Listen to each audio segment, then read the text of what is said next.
Guys, this is what I'm gonna be using to stuff my fish.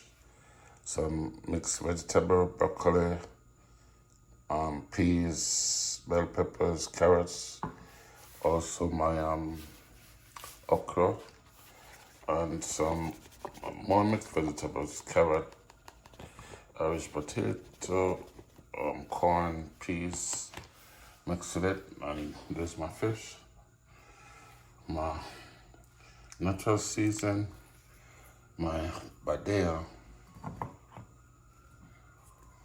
and my fish seasoning, black pepper, and my favorite Doris, as I said, it's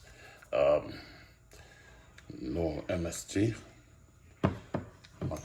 thyme, and all of that. So, guys, this is what I'm gonna be doing too.